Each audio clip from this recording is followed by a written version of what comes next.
La date manquante était en réalité bien là. Nous l'avons retrouvée couchée en lettres noires à la une de la feuille hebdomadaire de Bourbon. Mais elle était bien gardée dans une pile de documents tout aussi précieux. Le 3 juin 1828 correspond à l'arrivée d'un voilier au Barachois. À bord de la Turquoise se trouvaient 15 travailleurs indiens. Ce sont les premiers engagés. Une découverte capitale dans l'histoire de la Réunion.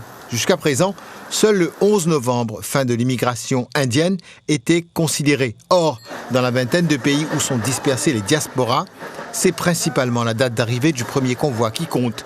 Notre île faisait figure de parent pauvre.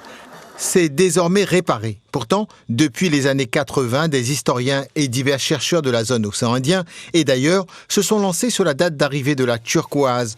Nos propres recherches ont duré plusieurs décennies. Travail minutieux consistant à recouper différentes données et à questionner des experts de Guadeloupe, de Nantes, d'Afrique du Sud ou de l'île Maurice. C'est en consultant une nouvelle série de journaux en ligne que nous avons repéré la perle rare. Il est désormais établi que la Turquoise a accosté au Barachois le 3 juin 1828. À leur arrivée, les 15 cultivateurs Télinga, chers au poète Lecomte de Lisle, ont été placés chez des planteurs de Sainte-Marie.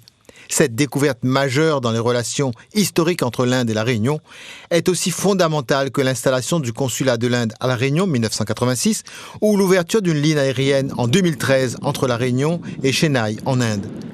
Cette information inédite sur le passé de l'île ouvre aussi de nouvelles perspectives épistémologiques. Enfin, il ne serait pas exclu que ce soit sur la terre réunionnaise, au début du 19e siècle, que la première expérience de l'engagisme indien a commencé.